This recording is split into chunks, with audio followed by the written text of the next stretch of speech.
भाभी की बहन। रोहन और आशी एक दूसरे से बहुत प्यार करते हैं, लेकिन जिस दिन रोहन आशी से शादी के लिए पूछता है, वो तुरंत इनकार कर देती है। रोहन, मैं तुमसे बहुत प्यार करती हूँ, लेकिन दीदी की शादी से पहले मैं हमारे बारे में कोई बात नहीं कर सकती। आशी के ऐसा बोलने पर बात वहीं दब जाती है और उसके कुछ दिनों बाद वो अपनी पढ़ाई के लिए दूसरे शहर चली जाती है।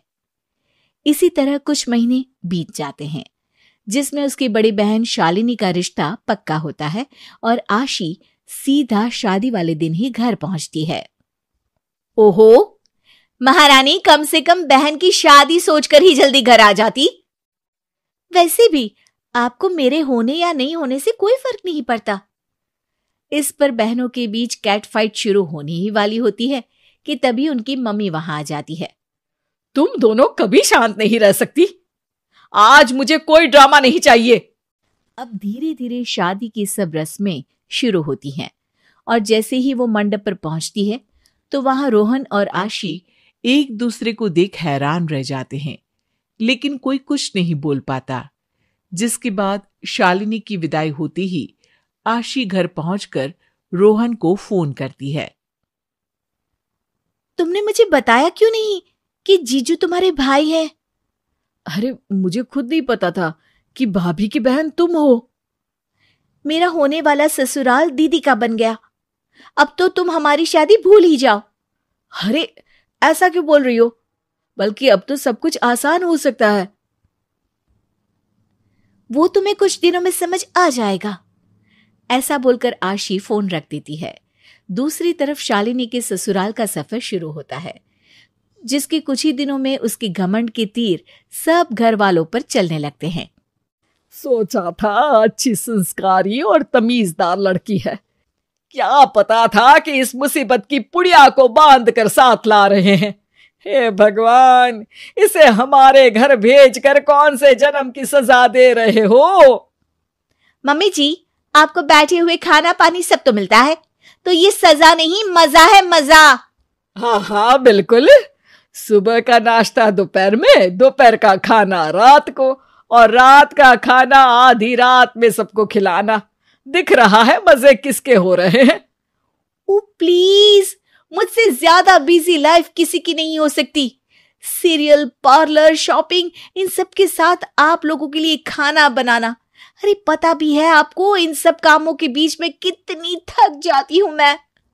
यह कहकर शालिनी वहां से चली जाती है और अपनी माँ और भाभी की ये बातें सुनकर रोहन को आशी की बात समझ आ जाती है। आशी सही बोल रही थी। ऐसे बिहेवियर के बाद माँ का भाभी की बहन के लिए हाँ बोलना मुश्किल ही नहीं, नामुमकिन है। अब क्या करूं? ऐसे ही दिन और दिनों के साथ महीने बीत जाते हैं, जिसमें घर वाले शालिनी के व्यवहार से बुरी तरह परेशान हो जाते हैं। शालिनी, तुम्हें कितनी बार बोला है मेरे तैयार होने से पहले नाश्ता बना लिया करो, नहीं तो मुझे ऑफिस के लिए लेट हो जाता है। मैं आपकी पत्नी हूं जी, नौकरानी नहीं। इस घर के लिए जितना करो उतना ही सबको कम लगता है। मैं तो यहां काम कर करके घिस गई, पर किसी को कदर नहीं। ये सब बड़बड़ाते हुए शालिनी चली जाती है, लेकिन उसकी बात सुन रोहन के दिमाग में आइडिया आ जाता है और वो अपने भाई के पास जाकर उन्हें आशी और अपने बारे में सब कुछ बता देता है। ये तो मुझे पता था कि तेरी कोई गर्लफ्रेंड है, लेकिन तूने तो मेरे ही ससुराल में डाका मारा हुआ है। और वैसे भी शालिनी के हाल देखकर तुझे लगता है कि मां मानेंगी? भाई, वो भाभी जैसी नहीं है, इसीलिए बोल रहा हूं। मेरा आइडिया मस्त है, प्लीज भाई। रोहन की बात सुन राघव अपने भाई की खुशी के लिए बात मान लेता है और शालिनी के पास जाता है। वैसे आज जो तुम बिजी लाइफ और ज्यादा काम की बात कर रही थी ना, क्यों ना हम घर में तुम्हारी मदद के लिए किसी को लेकर आए? अब क्या अपनी माँ की पसंद वाली मेरे लिए सौतन लेकर आओगे? अरे नहीं पगले, कुछ दिन तुम्हारी बहन को यहाँ रहने के लिए बुला लेते हैं। वो काम करेगी और तुम आराम करना। इससे तुम्हें शादी वाली बात पर उससे बदला भी मिल जाएगा। बहन से पहले भी कुछ खास जोड़ी ना बनने की वजह से शालिनी बहुत सारी बातों पर उसे परेशान करने का सोच अगले ही दिन आशी को अपने ससुराल रहने के लिए बुला लेती है। तुम यहाँ आ गई, बस अब किसी तरह मेरी माँ को पटाना शुरू कर दो। वो तो ठीक है, लेकिन अगर दीदी ने कोई गड़बड़ कर दी तो? तुम उसकी चिंता मत करो, मैं संभाल लूंगा। इसके बाद आशी पूरे समय सास की पसंद और नापसंद के हिसाब से काम करते हुए उनका दिल जीतने की कोशिश में लग जाती है। आंटी जी, आज खाने में क्या बनाना है? अरे मुझे क्या पता, एक क्या कम थी जो दूसरी भी सर पर आकर बैठ गई।